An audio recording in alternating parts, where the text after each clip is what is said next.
I say to him, I'm his wife.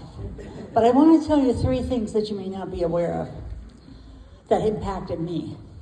Pete and I taught in a school system together, Summit, New Jersey.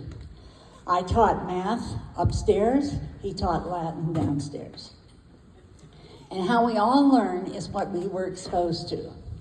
So one day in my homeroom, a student got up to me and said, my name is Smith, believe it or not, you know, Miss Smith, you don't give a damn about us.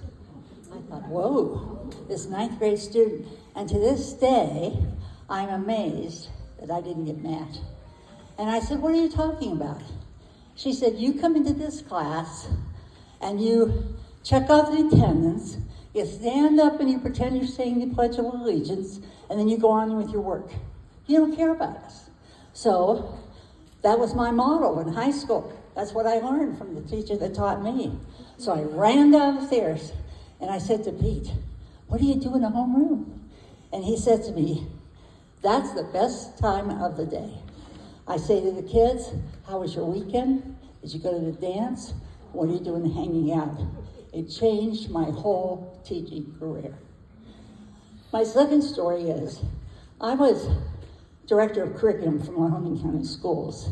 So I met a lot of teachers who had Pete in class. Now that's kind of dangerous because if they don't like him, you know, here I am trying to help them. And I would say, how did you like statistics? And they would say, it was funny.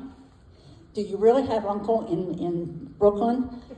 And also, how about the random sample on chicken soup?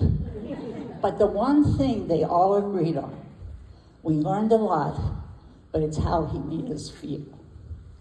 And as a student in a class, that was so important to them.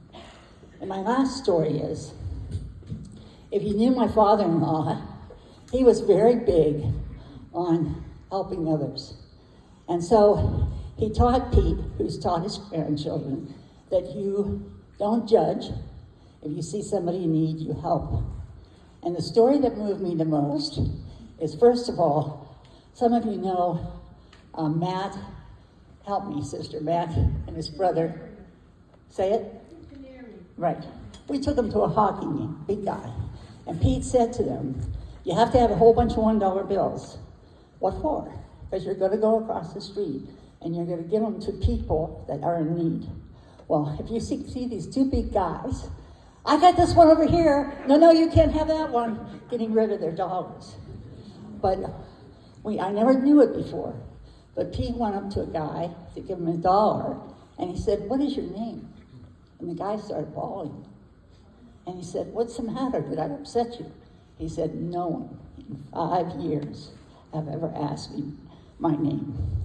And so those stories tell you about the humility or the side of my husband.